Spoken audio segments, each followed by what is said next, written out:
Little Pilgrim's Progress, Part 2, Chapter 52. The children leave the city of destruction. In the afternoon of Christiana's last day in the city of destruction, 3 or 4 girls who had been her friends ran in to see her. "Oh, you do look busy," cried one. "We came to ask you to go with us into the country tomorrow." "I don't think I can," replied Christiana. "Why, you are putting everything away," exclaimed another. "You might be getting ready for a journey." Christiana had not meant to say anything about the king's letter, but now she felt that it would be better to tell her friends what she intended to do. "I have had a message from the king," she said, "and I'm going to the celestial city." "Oh," cried the girls, "how can you be so foolish?" "I am not foolish. I wish you would all come with me."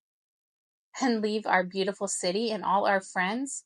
What will your poor little sister do? And the boys? It is very wrong of you, Christiana, to think of leaving them."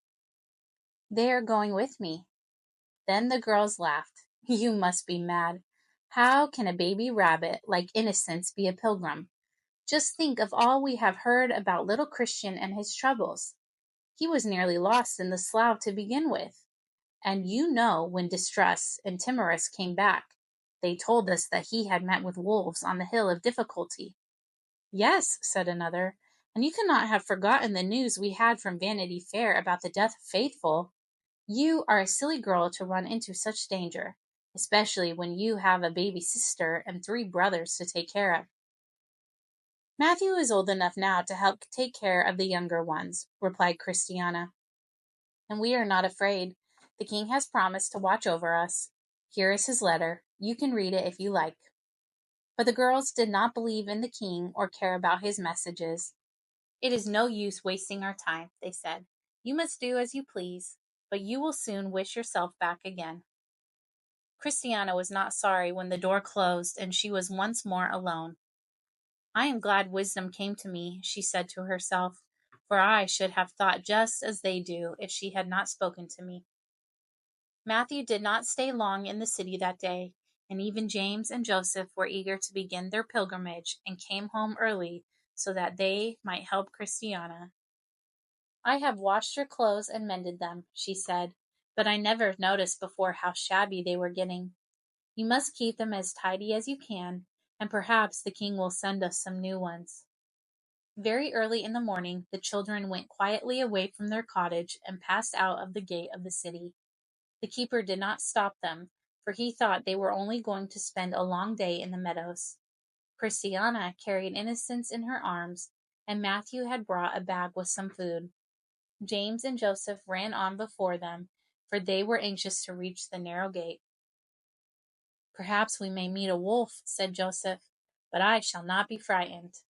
"Oh, no," said James. "Pilgrims are always brave, and of course we must fight for our sisters." Innocence clapped her tiny hands when she saw the daisies nodding their pretty white heads in the grass, and Matthew began to gather a few for them for her to carry with her. While he was doing this, a young squirrel came in sight, running across the meadow from the city. "Stop!" she cried. "Please let me speak to Christiana."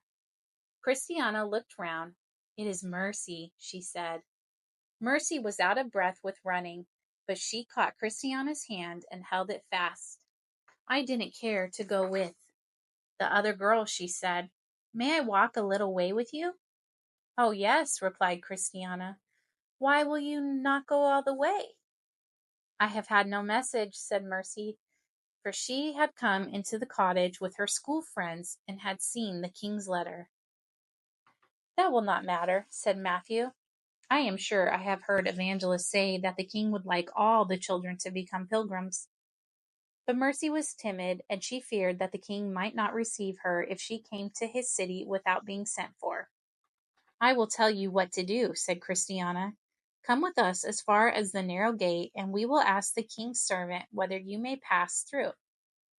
Mercy was willing to do this, and as she was a gentle little squirrel and a favorite of the brothers, they were glad to have her with them.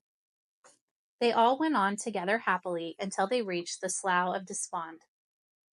"This is where Pliable and little Christian were nearly smothered," said Christiana. I do not know how we shall cross, for it seems very dangerous indeed." The soft green mud was oozing between the tufts of grass, but as they looked carefully round, the children caught sight of the stepping stones. James and Joseph skipped lightly from stone to stone, but Matthew held Mercy's hand, for she was afraid of falling, and Innocence clasped her little arms tightly around Christiana's neck. Soon they found themselves once more on firm ground, and they knew that no other unsafe place lay between the city and the narrow gate. "We will walk quickly," said Christiana, "while the day is cool and pleasant, and perhaps we may be allowed to rest a little when we have entered the way of the king."